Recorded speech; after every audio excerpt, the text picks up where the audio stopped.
Hello everyone, welcome back. Study ম্যাথমেটিক্সে প্রত্যেকে স্বাগত জানিয়ে ক্লাস 6 থেকে chapter 6 page number 88 video part number আজকে 40 করব। কোষে দেখি 6 থেকে আজকে আমরা 12 দাগের অঙ্কগুলো করব।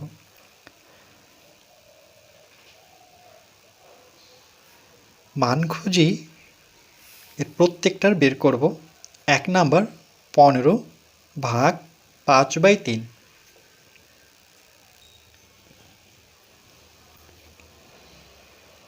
ইকুয়াল টু 15 ভাগকে যখন গুণে প্রকাশ করব তখন এই ভগ্নাংশটি উল্টে যাবে, অর্থাৎ লব হর হয়ে যাবে, হর লব হয়ে যাবে, মানে 3 উপরে যাবে আর 5 নিচে আসবে। এটাকে অনন্যক বলা হয়। তাহলে অনন্যক হচ্ছে এরকম, ধরে নাও এ বাই বি এর অনন্যক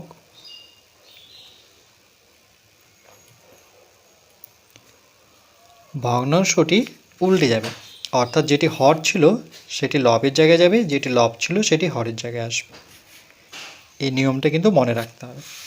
তাই ঠিক একইভাবে ভাগকে যখন গুণে প্রকাশ করব বা এই ভগ্নাংশটি যখন উল্টে লিখব তখন এই ভাগ কিন্তু গুণে প্রকাশ পাবে। দুরকমভাবে বলা যায়, ভগ্নাংশকে উল্টে দেওয়া মাত্রই ভাগটা গুণে প্রকাশ পাবে। আবার এভাবেও বলতে পারি, ভাগটাকে যখন গুণে প্রকাশ করব তখন ভগ্নাংশটি উল্টে যাবে। ইকুয়াল, এরপর আমরা যদি কোনো পূর্ণ সংখ্যার সাথে যদি একটি ভগ্নাংশ থাকে, কোনো পূর্ণ সংখ্যা এর সাথে ভগ্নাংশ লব হর যদি থাকে, তাহলে এই লব গুণ হবে পূর্ণ সংখ্যার সাথে, আর নিচে হর যেমন আছে তেমনই থাকবে। তাহলে এই নিয়ম অনুযায়ী আমরা দেখলাম যে 15 হচ্ছে পূর্ণ সংখ্যা, তার সাথে এই ভগ্নাংশের লব 3 গুণ অবস্থা থাকবে, নিচে 5 থাকবে। 5-এর ঘরে নামতা পড়লে 3 5 15 পেলাম, 5 তো কেটে গেল, তাহলে দুটো 3 3 গুণন 3, তাহলে 3 ত্রিকে 9। এটি হচ্ছে আমাদের উত্তর। এরপর আমরা 2 দাগের অঙ্কটি করব। 14 ভাগ 7/2।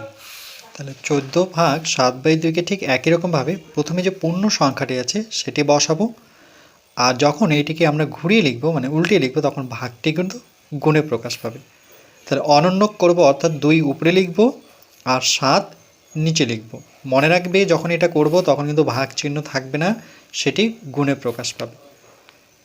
সমান পূর্ণ সংখ্যার সাথে ভগ্নাংশের লব গুণ অবস্থায় রাখব, অর্থাৎ 14 গুণন 2, নিচে থাকবে 7 সমান।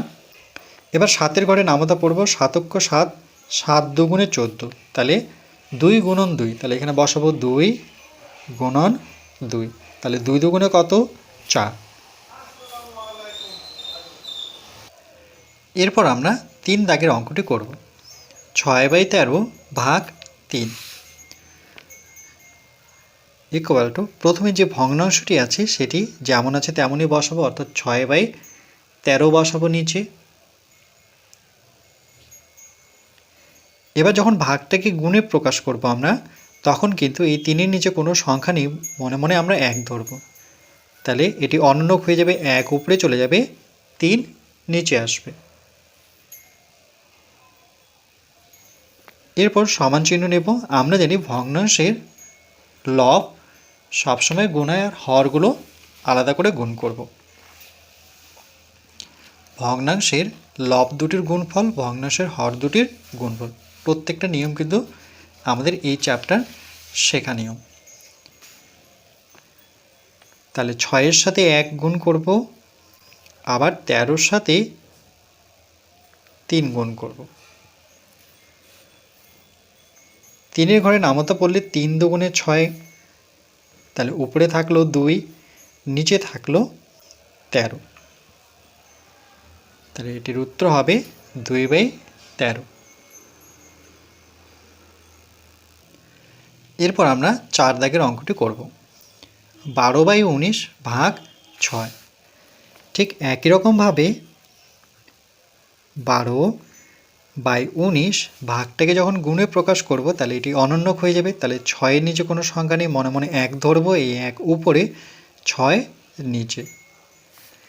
এবার আমরা যদি পূর্ণ সংখ্যার মানে ভগ্নাংশের লবগুলো আলাদা করে গুণ করব, হরগুলোকে আলাদা করে গুণ করব। তাহলে 6-এর ঘরে নামতা পড়লে 6 2 গুণে 12, তাহলে উপরে 2 গুণন 1 বলতে 2, নিচে থাকলো 19। তাহলে 2 আমরা কত পেলাম? 19 পেলাম। তাহলে আমরা উত্তর পেলাম 2/19। এরপর আমরা 5 দাগের অঙ্কটি করব। 5 পূর্ণ 1/5 ভাগ 13/2 সমান, এই যে মিশ্র ভগ্নাংশটি আছে এটিকে আমরা প্রথমে সামান্য ভগ্নাংশে নিয়ে আসব। তাহলে এর যে হর আছে সেটি প্রথমে লিখব, এই দুটোর গুণ করে একের সাথে যোগ করে, যেমন 5 5 25, 25 আর 1 যোগ করলে পরে 26/5 পাবো। ভাগটাকে যখন গুণে প্রকাশ করব তখন এই ডান দিকে যে ভগ্নাংশটি আছে সেটি উল্টে লিখব, অর্থাৎ হর উপরে লিখব আর লব নিচে চলে আসবে। এটাকে অনন্যকও বলা হয়। এবার আমরা জানি ভগ্নাংশের লব আলাদা করে গুণ করব আর হরগুলোকে আলাদা করে গুণ করতে হয়। 5 গুণন 13, 13-এর ঘরে নামতা পড়লে 13 2 গুণে 26, তাহলে উপরে এখানে একটা 2 এখানে একটা, অর্থাৎ 2 2 গুণে 4 লিখতে পারি। তাহলে 2 গুণন 2, নিচে শুধু থাকলো 5, তাহলে 2 2 গুণে 4, নিচে 5, তাহলে 4/5।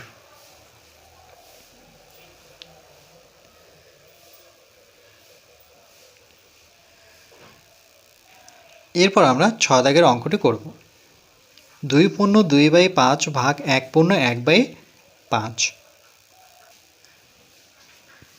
ইকুয়াল টু, এই যে মিশ্র ভগ্নাংশটি আছে এটিকে আমরা প্রথমে সামান্য ভগ্নাংশে প্রকাশ করব। এই জন্য যে এর হর যেটা আছে সেটাই বসাবো, এই দুটো গুণ করে 2-এর সাথে যোগ। তাহলে 5 2 গুণে 10, 10 আর 2 যোগ করলে পরে 12, তারপরে ভাগ চিহ্ন। আগে এই মিশ্র ভগ্নাংশটাকে আমরা সামান্য ভগ্নাংশে নিয়ে আসবো, যেমন 5 5ই থাকবে, 5-এর সাথে 1 গুণ করলে 5 × 5 আর 1 যোগ করলে পরে 6, 6/5। এবার দেখো এটা অপ্রকৃত ভগ্নাংশ দুটোই। এবার আমরা ভাগ চিহ্নটা তুলে সেখানে গুণ চিহ্ন বসাবো। তাহলে 12/5 ভাগটাকে যখন গুণে প্রকাশ করব তখন এই ভগ্নাংশটি উল্টে যাবে, অর্থাৎ উপরে চলে যাবে 5, নিচে নামবে 6। এই 5 কেটে গেল, 6 দিয়ে 12কে কাটলে 6 2 গুণে 12, তাহলে পড়ে থাকলো শুধু 2।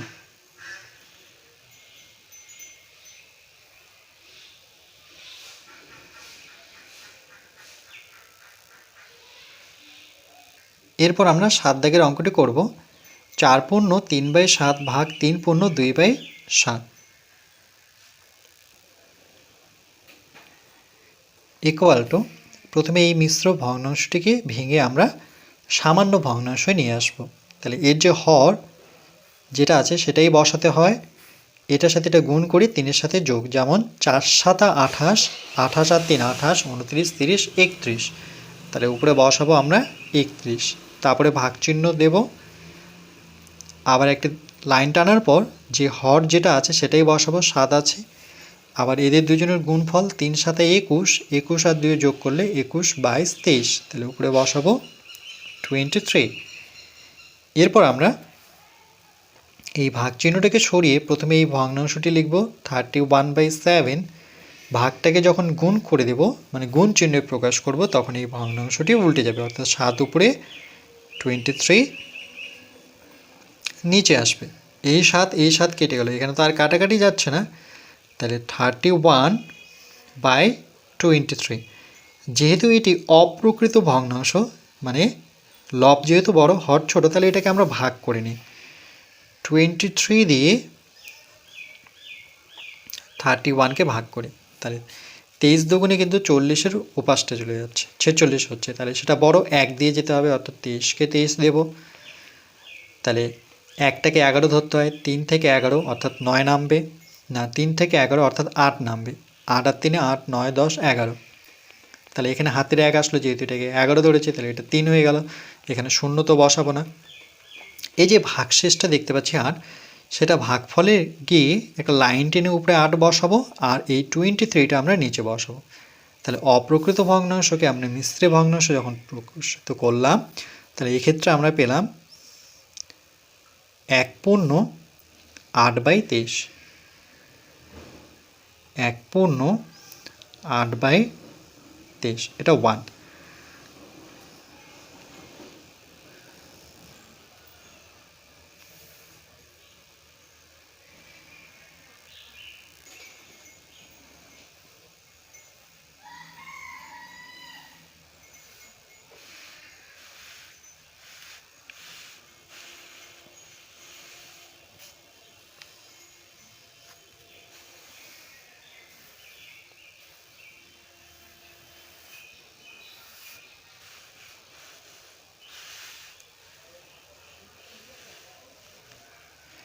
এরপর পরবর্তী পার্ট নাম্বার 41-এ আমরা 13 দাগের অঙ্কগুলো করব।